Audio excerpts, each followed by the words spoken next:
Greetings and salutations, everyone, and welcome back to the second half of today's upload. Before we get into it, a couple links I'd like to share. As you know, I rely on Patreon, PayPal, and my merch to help the channel to continue to grow and go. The links to Patreon and PayPal are in the description below. My merch displayed directly under this video. Also, Dogman Frightening Encounters Volume 1, 2, and 3, the audiobook versions. They were written and researched by Tom Lyons, narrated and produced by me, Jeffrey Nadolny. Those audiobooks are available on Audible, Amazon, and iTunes, the links to which are also in the description as well. Now, everyone, I have taken far too much of your time. Let's take a look at the conspiracy side. Shall we? So, for the last week, we've been talking about Dolce and underground labs, the alien agenda, and so on.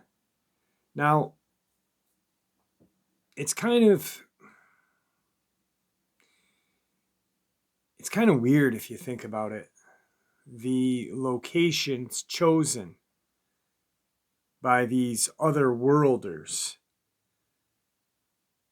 because these locations prior had sacred meaning to our ancestral humans. And that's what I want to take a look at today. So let's get into it. Around the world, many mythologies speak of gods who came from the heavens and their extraordinary deeds. Navajo mythology also falls into this context. Today, the Navajo number 150,000 individuals living on a large desert reservation that stretches across the U.S. states of Arizona, Utah, New Mexico, and Colorado, forming the largest Native American tribe in the U.S.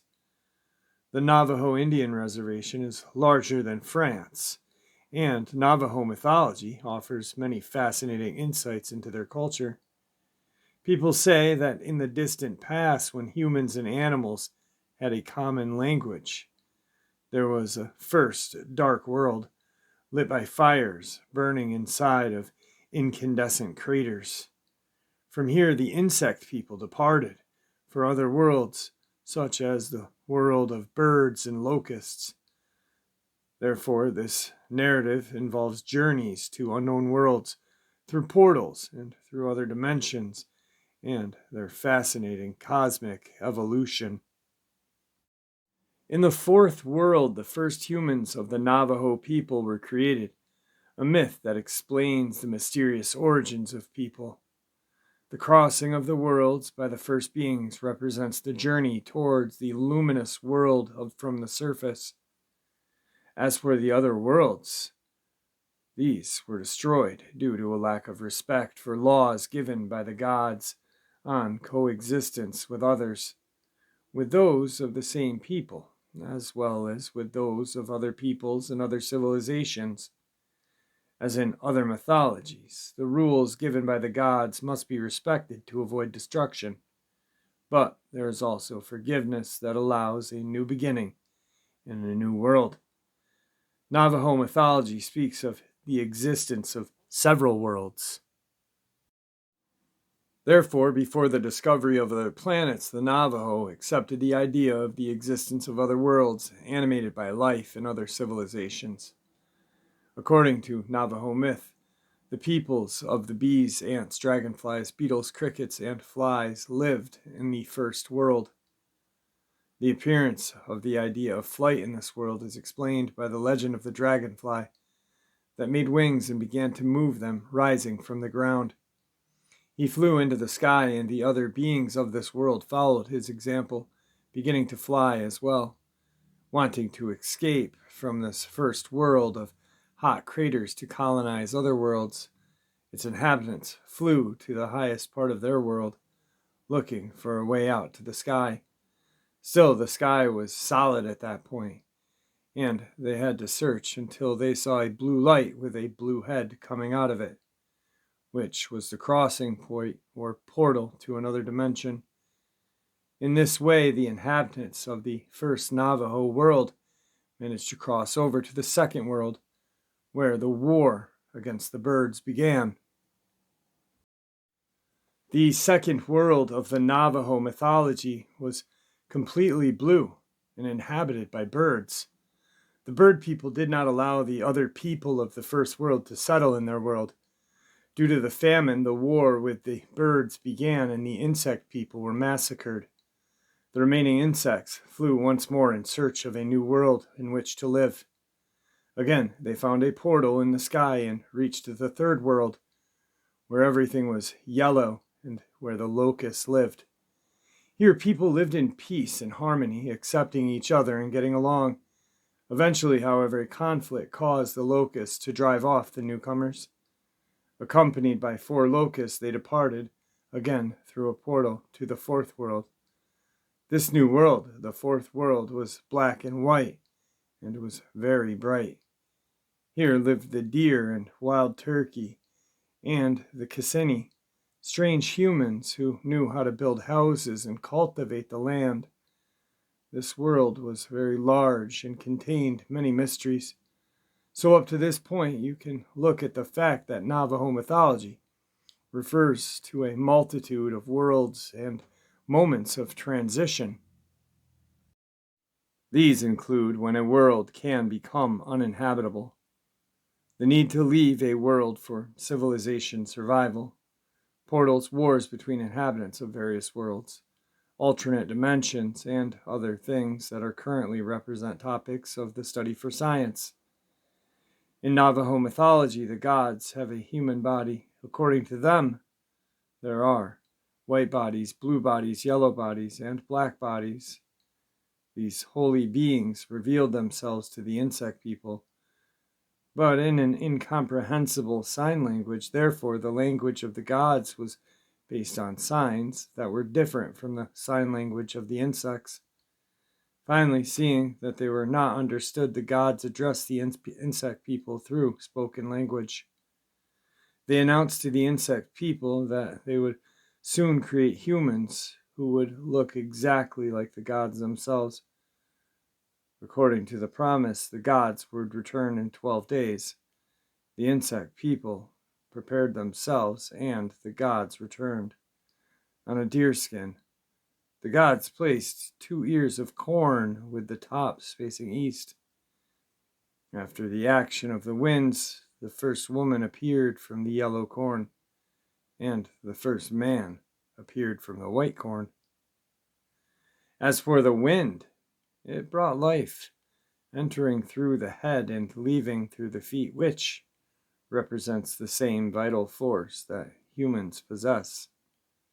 When the life force no longer enters and no longer leaves through the mouth, the human dies after the creation of humans by the gods. Over time, more people were born and the Navajo civilization developed. Therefore, according to Navajo mythology, man was created by a much more advanced civilization, that is, that of the gods. However, a catastrophe of the deluge would hit the fourth world, and the humans would have to leave for the fifth.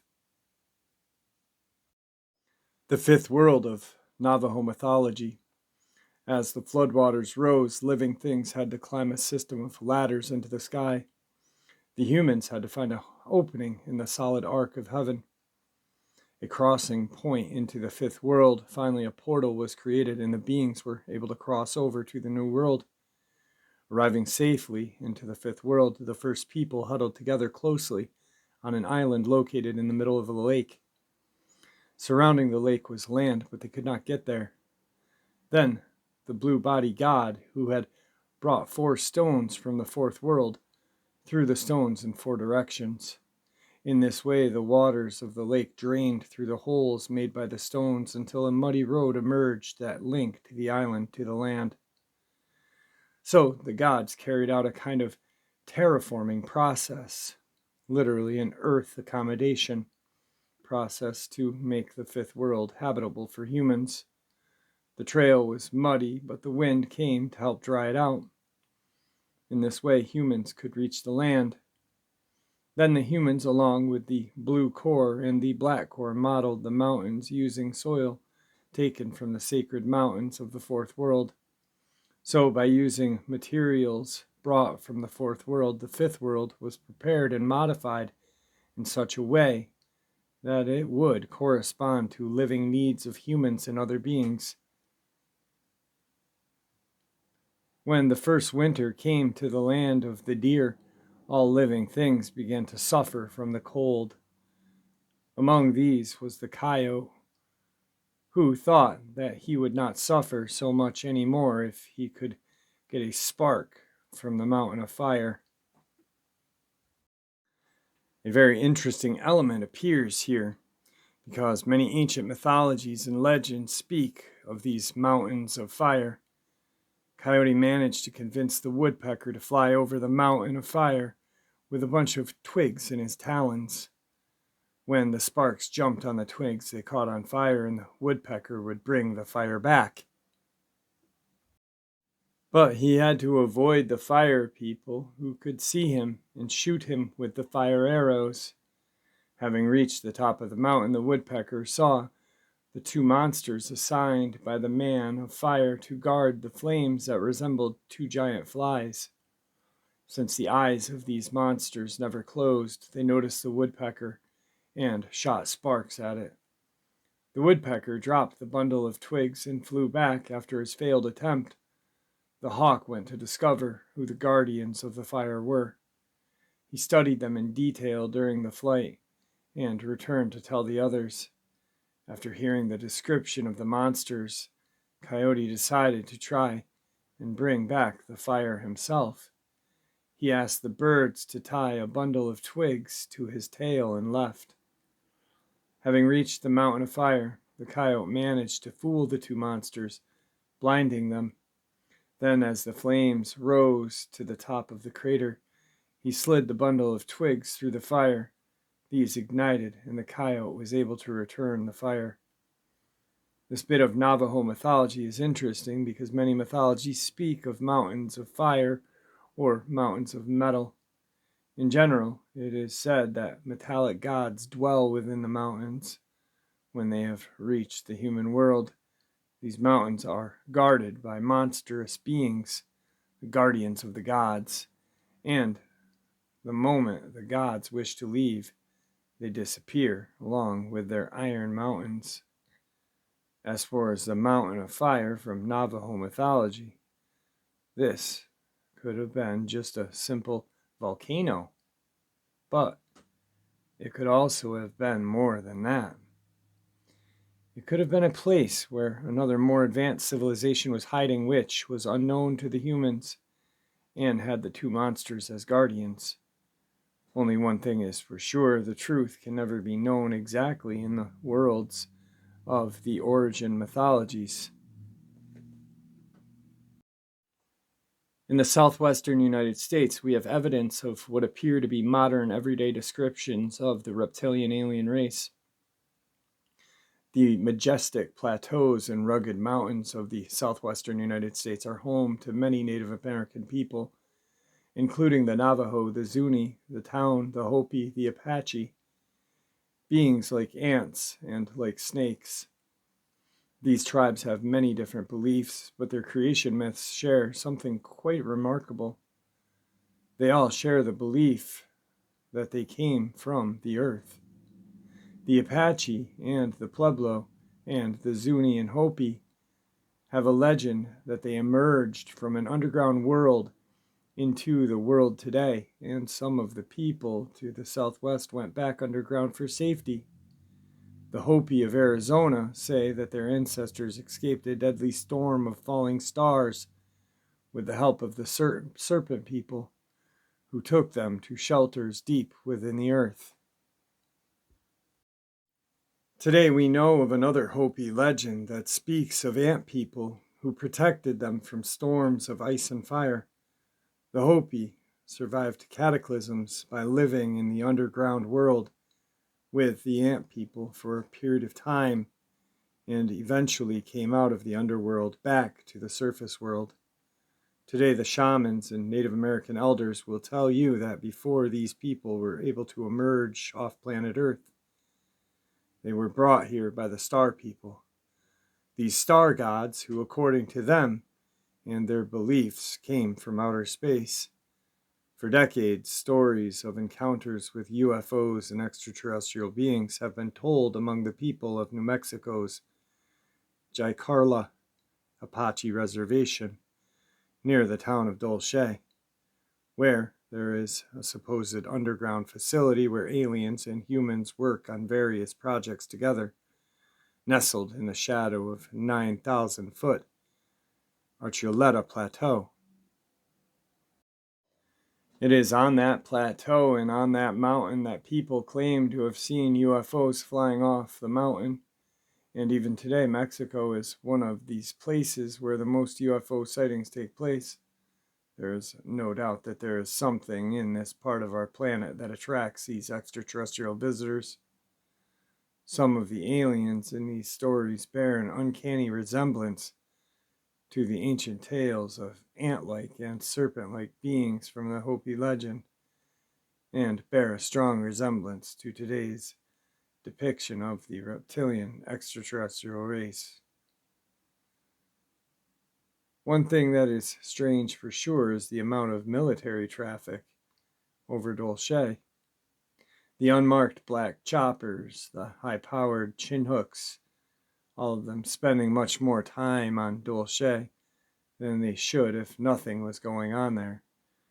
So, if they are there, it is for a reason, and so much military activity is not normal. So, did the ancient ones, the ancient Native Americans, know something that we didn't? Not the Caucasians or the blacks or the whatever, but the people who were in touch with the real world, what was really going on. The ones who were not blind, the ones who lived in balance with nature, and who could not be corrupted like the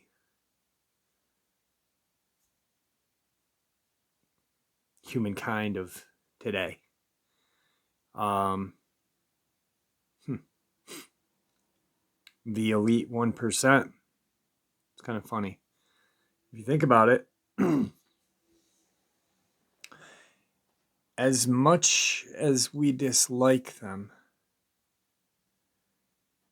we all inadvertently aspire to be them. To have just enough money not to worry about bills this month. To have just enough money to make sure our kids go to college. Or our kids have braces to make our mortgage payment, to make our rent payment. But then when you get that, you always want more. Just a little. So the elite 1% always has and had that. So they don't know what it is to truly be afraid like we do. I do. I'll speak for me. Will I be able to make my rent this month? Will I be able to put dinner on the table for my daughter tonight? They worry about whether, I don't even know what they worry about because I'm not a 1%. But there are days that I wish I had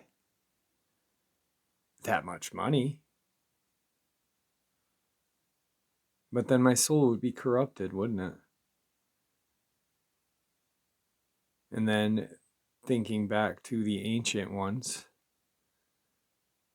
not even the Native Americans, just the indigenous people of all countries, the forgotten ones. They lived in balance with nature, harmony. And that was what was good enough for them. But then the 1% in these alien D-bags formed a pact.